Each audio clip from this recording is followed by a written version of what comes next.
नमस्कार, आपका स्वागत है हमारे खास कार्यक्रम हरियाणा डायरी में और मैं हूं आपके साथ चविष्का थ्री। इस कार्यक्रम का एक ही उद्देश्य है कि आप तक हरियाणा के हर उस विकास की जानकारी पहुंचाई जाए जो मुख्यमंत्री नायब सिंह सैनी के नेतृत्व में लगातार किया जा रहा है। तो बने रहिए हमारे साथ और देखते रहिए हमारा खास कार्यक्रम हरियाणा डायरी।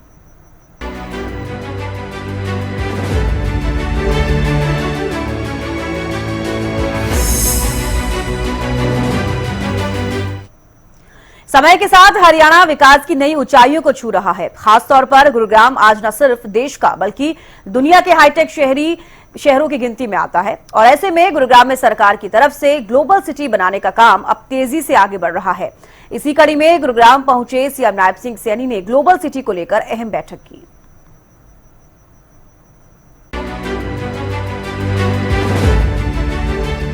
हरियाणा में विकास की रफ्तार 3 गुनी तेजी के साथ आगे बढ़ रही है।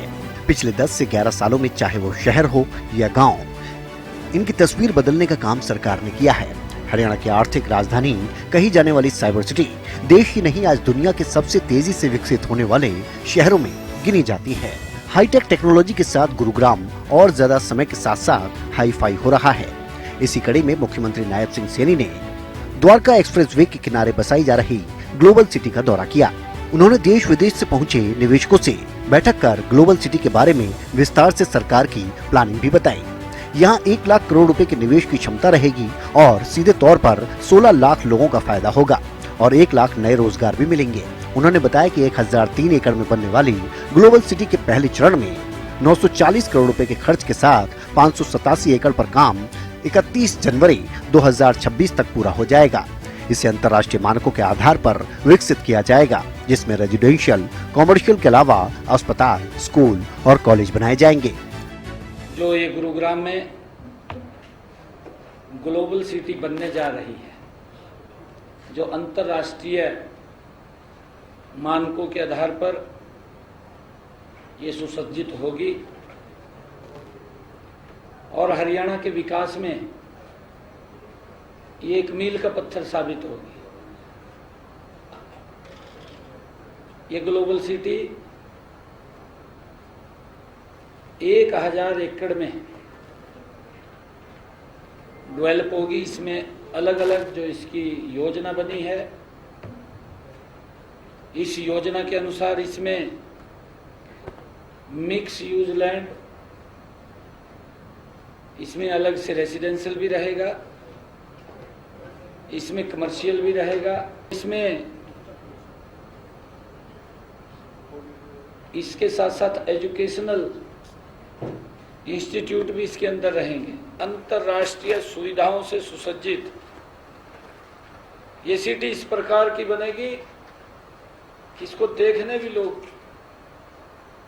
आएंगे। इस परियोजना के लागू होने से लगभग 5 लाख लोगों के लिए रोजगार के नए अवसर भी इसके माध्यम से खड़े होंगे।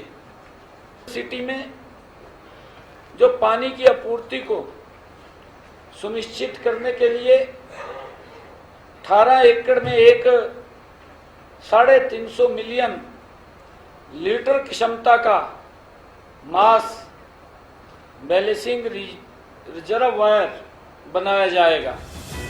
ग्लोबल सिटी में 125 एकड़ का एक बड़ा ग्रीन एरिया विकसित किया जाएगा। इसे इतना ग्रीन बनाया जाएगा कि गुरुग्राम और यहाँ के तापमान में भी फर्क महसूस किया जा सकेगा। मुख्यमंत्री ने बताया कि पेयजल के लिए 18 एकड़ में 300 मिलियन लीटर का प्लांट बनाया जाएगा। यहाँ पर लोगों के लिए पेयजल का 7 दिन का बैकअप होगा। इससे इमरजेंसी के समय लोगों को पानी की दिक्कत नहीं होगी।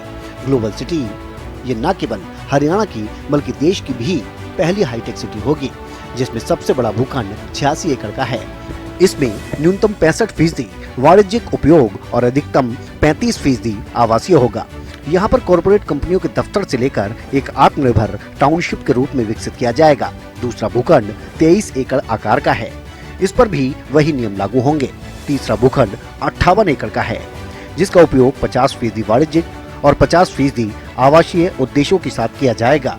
चौथा भूखंड 4.84 एकड़ पर संस्थागत स्कूलों के लिए है। इसकी नीलामी दिसंबर में होगी। इसके अलावा 500 गज से लेकर 3000 गज तक के रिहायशी और कॉमर्शियल प्लॉट साइज होंगे। जिनकी HSIIDC वर्ल्ड वाइड ऑक्शन होगी और देश विदेश से कोई भी व्यक्ति, कंपनी या संस्था प्लॉट खरीद सकती है। HSIIDC के अधिकारियों का कहना है कि यहाँ पर जो विश्वविद्यालय उपलब्ध कराया जाएगा वो ऑफिशियल इंटेलिजेंस यानी AI पर आधारित होगी। अधिकारियों के मुताबिक दुबई और सिंगापुर की तर्ज पर ग्लोबल सिटी का निर्माण किया जा रहा है। इस शहर में बसने वाले लोगों को अंदर ही स्वास्थ्य, शिक्षा और अन्य प्रकार की सुविधाएं उपलब्ध की जाएंगी। उनको किसी भी प्रकार की सुविधा का फायदा लेने के लिए शहर से बाहर नहीं जाना होगा। HSIIDC की निगरानी में ग्लोबल सिटी का काम चल रहा है। इस दौरान ग्लोबल सिटी में निवेशकों के बेहतर माहौल के लिए सरकार की ओर से सुझाव भी मांगे गए हैं। कुल मिलाकर ग्लोबल सिटी के निर्माण के साथ ही गुरुग्राम पूरी दुनिया में एक अलग पहचान बना लेगा।